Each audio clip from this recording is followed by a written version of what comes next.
All right, if you are joining us for episode 2 of the sales stage, you are in for a treat. We have the wonderful Ellie Twigger with us, a wonderful, amazing SDR at SalesLoft, and she is going to be sharing how she got into this world, how she makes the most of her role, some tips and tricks for newer SDRs in coming into this space. And she's also going to be sharing her favorite cocktail that she makes. So you will want to join. There's lots of goodies in this episode.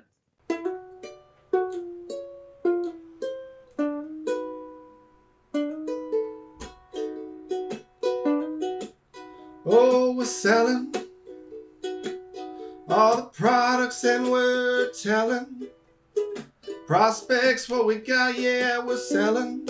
The next phase, we'll use lots of buzzwords. It's the next big craze.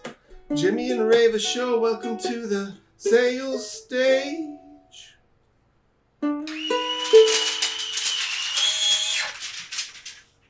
Sales stage. Welcome back to Sales Stage. We are in our second season somehow, and we are here with episode 2. If you joined us last time, we had Jillian and Courtney from the Vidyard SDR team, and they were talking all about how they're using video when they attend virtual events. Virtual events are very different than live events. You don't get to see people in person. You don't get to have organic conversations. And so they chat about how they're using video to make the most of those events and make connections with people. Really great. If you're running virtual events, I'd recommend you check it out. But today we have the incredible Ellie Twigger with us from SalesLoft. And if you are on LinkedIn, you've probably seen her name pop up. She's an incredible SDR at SalesLoft and is a total guru when it comes to using video and prospecting. So I'm gonna let Ellie introduce herself. Amazing. Hey, so Ellie is an enterprise SDR at SalesLoft, and Ellie has been at SalesLoft for 10 months and loves it. She enjoys talking about SalesLoft to new people, but also sharing ideas as to how to prospect, how to be a successful SDR outside of work. Ellie has a dog who she's obsessed with and will regularly bring into her videos. And she enjoys cocktail making, going for walks, and has a weird obsession with history. Interesting. I'm done. Call me intrigued. I'm on the edge of my seat. So tell me more. I will say, I know we've got like a fun segment of machine gun questions, but I did want to ask, cocktail making, what's your go-to right now? If someone said like, Ellie, make me your best cocktail, what's going to get slid down the bar? Oh, always a porn star martini. Always. What is that? You guys don't have porn star martinis. Is it I'm having trouble. What is it? What is the name of it? Because I think I'm hearing it maybe right or wrong. And You're hearing it right. Okay, I am hearing martini. It's like a passion fruit martini, but in the UK, it's called a porn star martini. Passion fruit. That sounds delicious. Yeah, it's really nice. But yeah, it's called. Here we just call him that. Jimmy is going to be out for the rest of the episode, just shocked. Sorry. I don't know what that is. I do like it though. Afterwards. And I asked because I have another friend. Maybe it's just like the quarantine thing, but a lot of people are getting into cocktail making. And then I have one friend who's a teacher who I've seen like behind the scenes Instagram stuff of like him in his like living room, but it's trying to make it set up like a set where he's like actually doing like YouTube how-to videos on like cocktails. Cool. So in my mind, that's what you're unbelievable on video. Love video, and I can see that as kind of like your side gig. It's just maybe fixing up these cocktails. All right. Well, I'm so excited to have you as a guest because I've been following you on LinkedIn and I love the content you share. And I think that the way that you help maybe like newer SDRs coming into this world or even helping SDRs just kind of innovate on what they're doing. I really like what you share. So maybe we can start with like, you said that you have been an SDR at SalesLoft for about 10 months. Yes. So how did you get into this space and what were you doing before?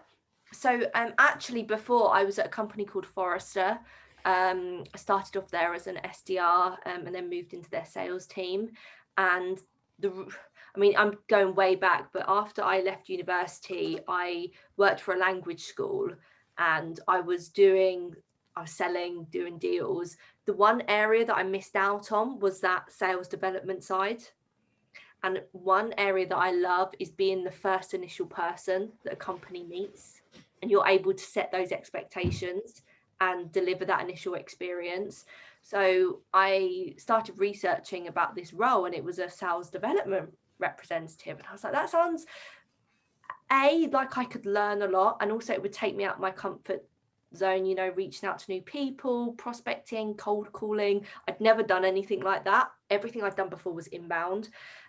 So I arrived at Forrester. I pre-GDPR days, if you're like familiar, yeah, of course you are. Obviously we used to just like download 10,000 people, shoot out an email to loads of people. And then when GDPR came into play, there was like a shift where that personalization and having a reason for reaching out was so necessary. And I just loved it. Absolutely loved it. I think it's such a crucial job for anyone who's looking to get into sales. Obviously moved into sales, really was an AE at Forrester, absolutely loved it, but I really wanted to come to SalesLoft. And because I didn't have the quite right experience, they said, would you join as an SDR? And I said, yeah, absolutely. So here I am. The one thing I love about that, and as far as sales reps go, so as you move your career forward, the best sales reps are always the ones that have a passion for kind of that net new acquisition. Like you want to be first to the table, you want to help educate, and it seems like you've got a natural passion for that, which is awesome, right? That's like a sales manager's dream, to have someone who's very passionate about what a lot of people deem as like not the most fun or rewarding part of sales until you get that conversion, right? Because how hard you work ground floor to get that person into like an opportunity, right? And I think it's just really fun I love talking to people. I love talking about a product that I'm obsessed with. So just having the opportunity to call people up and be like, hey, I'm gonna solve your problems and here's why. And being that first person. Yeah, I think liking what you sell and also believing in it and using it every day. I've sold products where I didn't use it. I believed in it, but I didn't use it. And I think that working at a company where you use it every day, you see the value in it, and you also believe in it, it's like it makes it so much easier to enjoy every day at work. But I also think I think it's great that you had that learning mentality, and you could have moved into an AE role probably, but taking a step back and being an SDR, it helps you learn about the company in a way that you wouldn't learn as an AE. As an AE, you can kind of gloss over a lot of details, where all those conversations you have as an SDR, you just start to learn about the product and the problems, because Forrester and SalesLoft are two different problems you're solving. Completely different sides of the coin. And I think that's where you bring in the qualities, but you need to learn about the industry and the other people you're selling to. I'd never sold to salespeople before. I'd never really sold to marketing either. My experience was all selling to retailers, banks, CIOs, digital leaders. And then you come into this new organization, and I think on reflection, it was the best thing, because if I'd have come in as an AE, I think I would have been extremely overwhelmed, where you have to learn a technology, but you have to learn about what they care about. And I think as well, especially when you're moving into the technology space, you need a different set of skills to apply to the role. And they're the skills that I've learned over the year. And now I feel so much more confident that when that time does come in, that I can move into a closing role, I'll be okay, I can do this, rather than coming in and thinking, oh my gosh, what is going on? I would agree. I think you kind of nailed it, right? It's the confidence piece that comes from all of the knowledge that you've banked, right? In these conversations, whether they go well or don't go well, all of that is knowledge that you're banking, right? That allows you to have that confidence, because guess what? I always say it, and I know it's super cliche, but you can't rush experience, right? And until you go through those, you're going to get caught off guard, and you would rather have gone through that situation before, so you can recognize the situation and make the changes that you realized you had made, or some of the mistakes you made in the past, right? And so I love that, and I love that it's unique in a sense that you're not in a rush to rush that experience, if that makes sense. I said rush a lot, but you're not, by not rushing that experience, it's like that, take a step back to move forward. Yes. You're gaining all of that. So when you do hit, the ground running as an AE, you don't have to worry about your ramp, because you should just be like, yeah. And I completely agree. I see so many people who are the SDRs, and they've been SDRs for 7 months, and they're like, I want to be an AE now. And I'm like, but do you honestly believe you're ready to be an AE? And they're like, yeah, I can do it. And then when they move into that role too early, being an AE really is completely different to being an SDR. The pressure as well, you have so much more pressure. And if you haven't had that prep time, it can be really daunting. But I completely agree that those SDRs that have been in role for the right amount of time and then move into the AE, they've got that ramp, they've got that start, they've been on the demos, they've worked with AEs before, they know what to say. So one advice I always give SDRs is, don't try and push yourself into the AE role. Be a sponge, soak up all the information as an SDR, and then when you're ready, you can move in. I love it. I think that advice coming from a manager can sometimes be like, yeah, but you don't get, I'm ready to be an AE. But when it comes from like a peer that also wants to be an AE, to be able to hear that, you're like, okay, that's good advice. Cause we see a lot, like SDRs, they go into an AE role too early, and then they kind of are set up to fail, or they don't have that like amazing ramp that they could have had if they just stayed in the SDR, BDR role for a year longer, half a year longer, and then you just ramp so much more nicely as an AE. So I love that. When you're an AE, when you're an SDR, I always see there's 3 aha moments.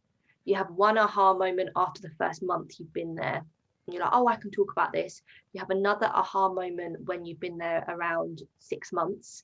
And that's normally when people think, okay, I'm ready to be an AE now. But then you normally have an aha moment around, I'd say, to 12 to 18 months, where you really get to know the product, you have more in-depth conversations, and then you start thinking like an AE. That is, I'm sold. I'm sold. Me too. One question I did have for you, and in kind of scrolling through and having a brief conversation, I know that you've made a move upstream, to be developing for the enterprise team. Yeah. I'd be curious from your perspective, what are some of the changes, whether it's changes that you've had to make, changes in the way that you're thinking, changes in the way that you go after those types of accounts that you've had to implement to continue your success that you had in the mid-market moving upstream? I think so. I spoke to a CIO recently, one of like a huge enterprise company, and he told me that he receives a cold prospecting message, call, LinkedIn message every 8 minutes. And I think when you've got these huge companies or accounts that you're going after, everyone is going after them. So you need to try and stand out. And I mean, I'm not going to talk too much about video because I don't want to be like, hey, I'm trying to sell Vidyard. But it's all about standing out from the crowd. The way I do it is trying to incorporate all areas. I will send videos to them, but I will send a really short video with one sentence. This is what you care about. This is how we can help. Let's talk. I'll then follow that up with a LinkedIn message with another video, brand new video. It's me again. I'll call them up. So it's all about being persistent with them. So they get to the point where, if you think about it, with humans learn through osmosis. And when you've got these huge enterprise accounts who are being targeted by so many different companies, so many different SDRs, just like me, they're going to start to remember, oh, Ellie Twigger from SalesLoft, Ellie Twigger from SalesLoft, Ellie Twigger from SalesLoft. Ellie Twigger from SalesLoft. Okay, let's have the conversation, or let's understand why she keeps reaching out to me. So I think one area is definitely being more personalized and being more consistent. The other area is get to know your company. I have been on your company, but also the company that you're speaking to. I think I've been on cold calls before where I call up someone and I'm like, hey, I just want to talk to you about your sales process. And they say, wait, tell me what I do. Tell me what the company does. The ones that will carry on the phone call is when you say, I know that your sales strategy is this, you're focusing on this, you've had this annual growth. And the key to that with enterprise is reading annual reports and highlighting areas where you can help. So yeah, I think they're two areas that I've had to really adjust. And also the last one, it takes a lot longer to get a meeting with enterprise. You don't have quick wins. So you have to be patient. Yeah. I mean, what I have found in the past, and you're completely right? It does take a little bit longer for the conversion. But once you get the first one, it's like, it's so much easier because even if the first one doesn't really turn into an opportunity, you gather so much more information that's relevant to take to the next person. And now your value prop is that much stronger. And you start to get these meetings, and we've seen it, at Vidyard time and time again, where, it's that first one that's so hard to get. But once you get it, then you start to get the brand recognition. You start to get all of that happening. I'd be curious too, from SalesLoft side. I have two questions. And from SalesLoft side, what do you guys deem as enterprise? Do you guys go off of employee count? Do you guys go off of annual revenue? What do you guys kind of deem as the segments? We go off employee count. So we have kind of really four sectors. So we have the emerging companies, which is 0 to 100, commercial, which is 100 to 750, mid-market, which is 750 to 2000, and enterprise 2000 plus employees. Perfect. Boy, does that ever sound familiar. Is that the same with you guys? I would say like a couple hundred this way or that way, but everything is very similar. The second question, and this goes back, and I know the show isn't to pump Vidyard, so I'll just say video in general. I'd be curious. So with your cadence, you're going to do, let's call it a video, and then a LinkedIn video. Are there triggers that you have that are based off of? So if they do watch the first one, I then immediately send the second one into LinkedIn. Like, what are some of the triggers that you use, like, video in this case to make that next step? Or is it just, okay, great, they've done it, I'm going to do this in a day and give them time to do it? Like, what are some of the methods that you use there? So my first step is to connect on LinkedIn, and I try to see LinkedIn as very separate to email and phone call. So the moment that I connect with them on LinkedIn, I will send them a video, and it will be very separate. I won't refer to the email or video that I've sent to them. Even if they don't respond, I then act like I hadn't sent that LinkedIn video, and I send them a separate video on email. And then I follow up with a call, basically being like, hey, I've sent you one video or two videos. Come on, like, let's have a conversation. Let's talk about this. But yeah, I just, as soon, the one thing that I've recognized, especially using LinkedIn, is you have to be fast. So whether I am out for a run, whether I'm just chilling, watching TV in the evening, the moment that you connect, I will just send them that video straight away to explain, okay, you've just accepted my LinkedIn request. I'm going to explain why you should give me some time, and you're top of my head. And then I'll send the email separately, but not refer to that LinkedIn video. I love the use of LinkedIn video. I remember you brought this up on a masterclass that we did. And I was like taking notes. I was like, I love the idea of just this authentic, I'm on the couch or I'm outside or I'm in the grocery store and I'm just like, hey, thanks for connecting. Like a little bit about you. It's just like that authentic kind of iPhone style video. Yeah. That's literally what I do. I've done some where I've just I'm running, I'm going for a run, and I get a notification. It says so and so has accepted your LinkedIn request. I'm like, hey, thank you so much for accepting. I'm actually really excited, so I've just stopped what I'm doing to record this video. As you can see, I'm out for a run, but I'm that excited. And then I get to go into like my why you, why us, and then let's have a conversation. I'd say that I try and keep them really short, and they're just like, I'm just hopping into their day like it would be a phone call. I find that, especially given this pandemic and this past year, everyone talks about Zoom fatigue, but I honestly believe people are craving human connection. So whatever way I can, I try and put a face to a name, because it humanizes the whole process. People buy from people. We don't buy from computers. We don't buy from phones. We buy from a person. So the earlier I can show, hey, I'm a person and this is what I'm about, I find that they're much more receptive to saying, okay, I'll give you some time and we can have that conversation. For sure. Like based on your first story on Forrester was very much like quantity, right? And your downloading list. And that's one thing that the GDPR did, I think, as well, is make sure that you've got to take the proper steps, which should be a lot more catered messaging is kind of the output to individuals who get prospected, right? And it sounds like, just based on this, like you've made a pretty substantial shift from quantity to quality. For you, I'm sure there's metrics that you gauge to say, okay, how successful have I been this week, today, last week, this month, this quarter? Where do you balance quality and quantity? And what are your thoughts around that? So I think it's all about knowing your accounts and tiering your accounts.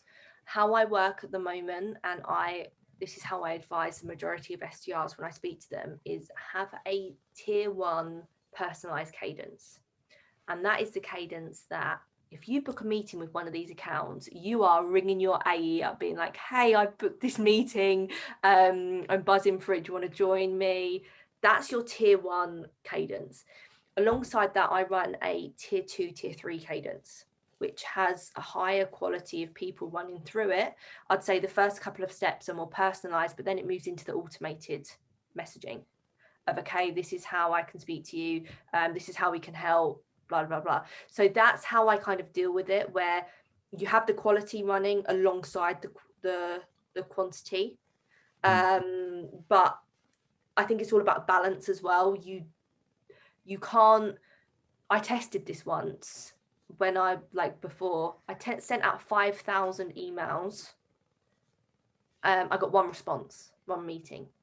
Now, when you're using that personalized approach, in my tier 1 cadence, I probably book around 50% in the first couple of steps in the cadence. But then on the tier 2, tier 3, they seem to convert further down the line. Does that make sense? So it's all about you need to do them both at the same time. Yeah.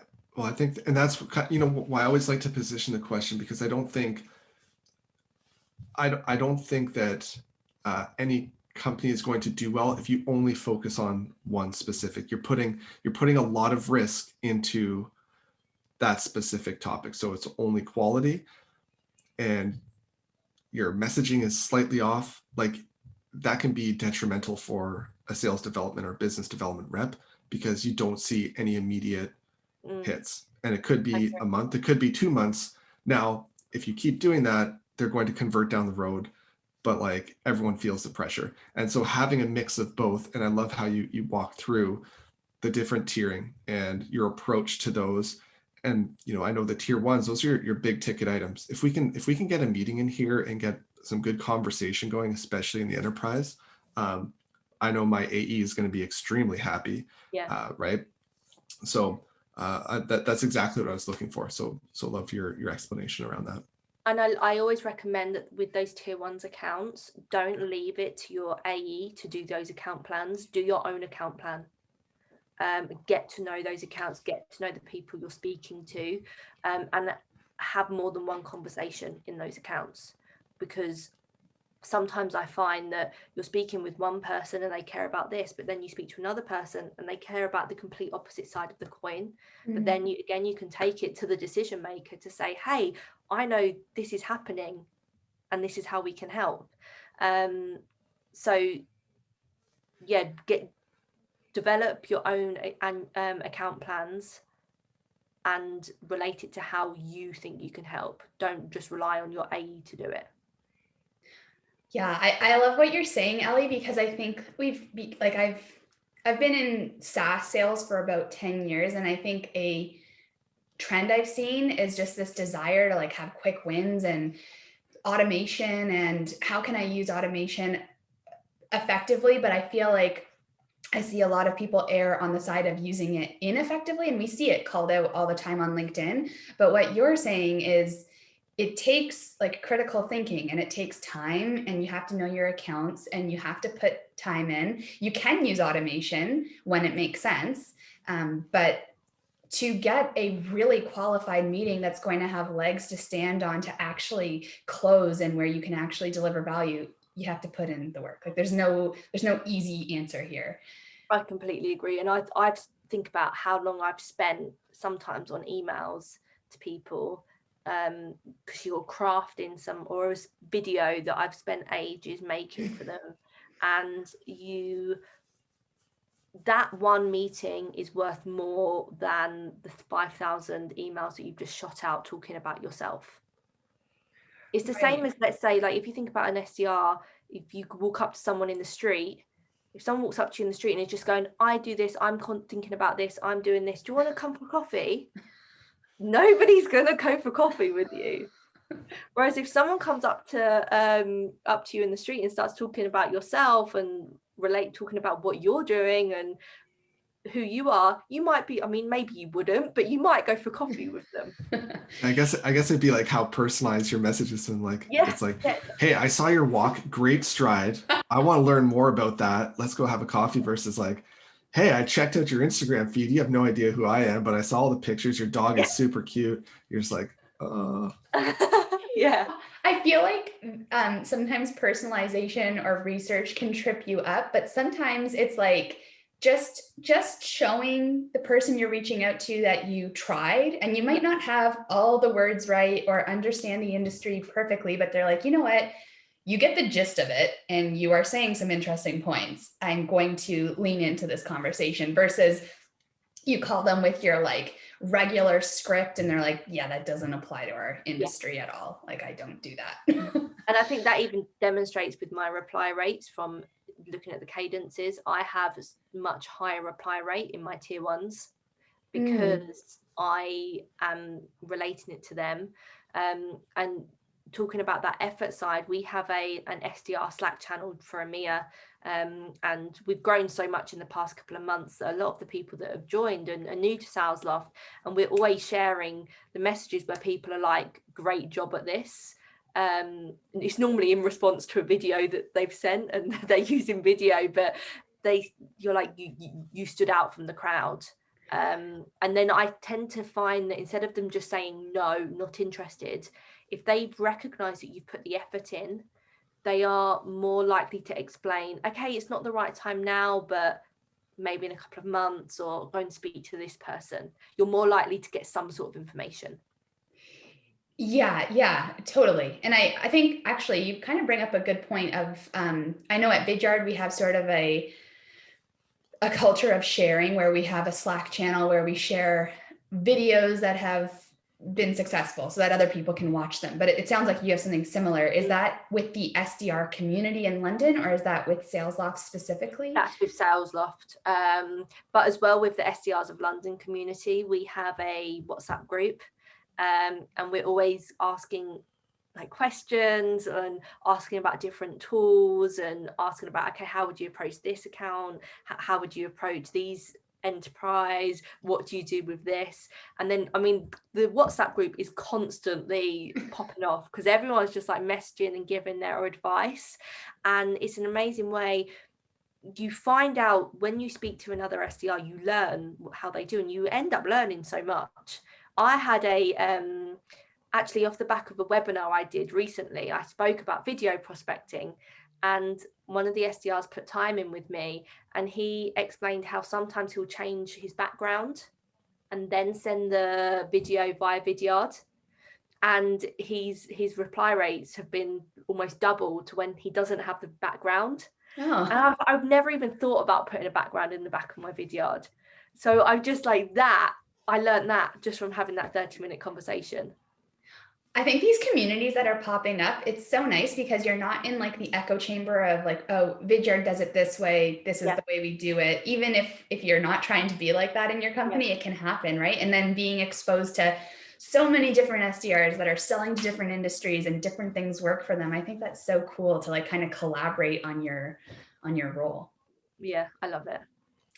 I know based on time, like I know we want to get into some machine gun stuff. One question I did want to ask, and I asked this, for example, more so because I know this is happening with Vidyard a lot, and SalesLoft being similar in sales tech, is around like the personas that you guys are seeing, your opportunities gravitate towards. I'm wondering, from your perspective, what are maybe some trends and personas you're seeing? I know for us, we're seeing a lot of marketing teams driving purchases for a sales tool, right? And a lot of that has to do with the climate and what's happening in the world. But I'm curious from your perspective, are there any trends that you guys are seeing as well, whether it be persona, use case, that type of stuff?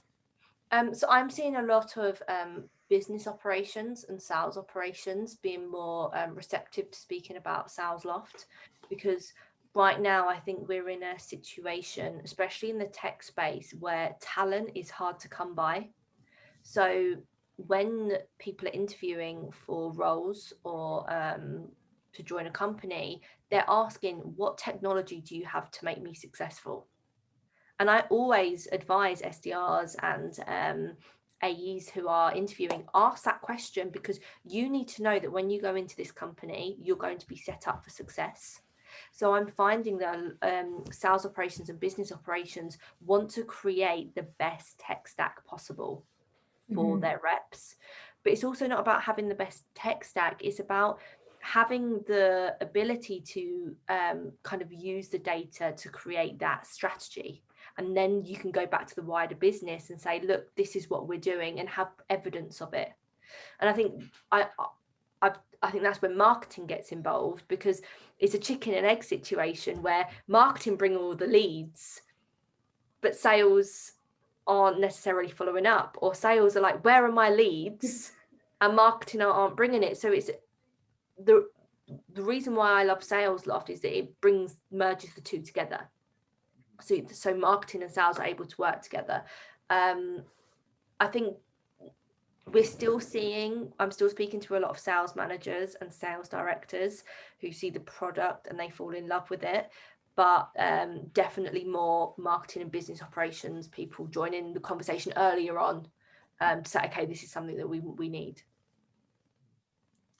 Fantastic. Raven, do you want to? I feel like I've been asking all the questions, so I feel like I'm being a hog. So do you want to do the machine gun questions for Ellie? Sure. Yeah. Okay. These are the hardest part of this whole thing.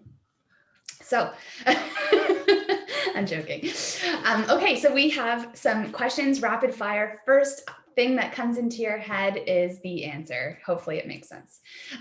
Okay. So the first question, how many cups of tea do you have in a week? In a week? Oh, so wait, this is a terrible question. I think Jimmy meant in a month, in a day. In a year. Okay, get out your calculator. How many do you do in a year? I'm switching it to a day. Okay, in a day I probably have about 5. Oh my gosh. I have a lot of tea. That's incredible. Okay, have you ever seen a celebrity?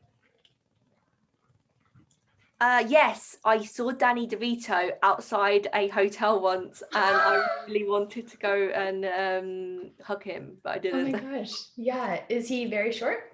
Very, very short. Okay. Very short. What color is your toothbrush? Pink. I felt like that was the right answer. Yeah. Chips or crisps? Chips are chips. They're not like French fries, they're chips. Yeah. We call chips like you guys call them crisps. Yeah. You guys call them crisps. We call them chips. But you call chips French. You call French fries chips. Chips. Yes. So, yeah, what are you digging more, crisps or chips? Chips. With what do you dip them in? Both mayonnaise and ketchup. 100%. Yes. Unbelievable. Upvote. Who is someone you most admire? Oh wow, that's a hard one. I know this is a really like generic question answer, sorry, but my nan. When I was like, one thing that always stands out in my head is I was 13 and I was in a department store with my nan, and I got really upset because I thought I had got fat at the age of 13. And she said that she remembers a time when basically she can count on her hand. If she can count on her hand 5 things that make her happy, then she has nothing else to worry about. And it's normally her family, friends, and things that mean a lot to her. And never on that hand is the way you look or how much you weigh or anything. So ever since then, I've kind of had that mentality. Oh, that is super nice advice. I like that. Something less Heartfelt. Less heartfelt is what annoys you. What's your pet peeve? People not texting back. The worst. I mean, obviously I'm an SDR. So, I mean, people never respond to me, but when friends don't message you back, that really it triggers you. You're like, I have this enough in my work life. I have this in my job. Don't leave me on read. Amazing. Okay. Would you rather be a musician or a magician? Oh, I used to play the flute, but I think I'm going to say magician. I love magic. Love that. I feel like that's what the last guest said too. Cats or dogs? Dogs. Dogs, me too. Sunrise or sunset? Sunset. I don't get up early enough for sunrise. Would you recommend this show to your friends? 100% yes. And the last one is like, would you buy a bag of what you guys call crisps if they were ketchup and mayo flavored? Yeah. Okay. Cool. And then someone can tag Lay's. We have a brand called Lay's here. I'm sure, I don't know if you guys have them or not in the UK, but they often, I think once a year, they do like a contest where you have to pick like a flavor, and sometimes it'll be like poutine flavor or spicy chicken wings or whatever. So now we're talking ketchup and mayo. So in London, there's a Canadian bar, and I went there and I had it's poutine, isn't it? Yeah. And I had it for the first time. Obviously, this was pre-COVID, and it made my life. It was the best experience ever. It'll change you. Yeah. I cannot wait until this is over so I can go back to that Canadian bar and eat some more poutine. Oh my gosh. Yes. COVID needs to wrap it up so Ellie can get out to that Canadian bar. Porn star martinis and poutine. Yes. Yes, I love that. I think that's the name of the podcast. Well done. You're right. Yeah, I know we gotta go. Ellie, it was a pleasure meeting. This is the first time that we got to meet. Me on. Thank you. Yeah. Yeah.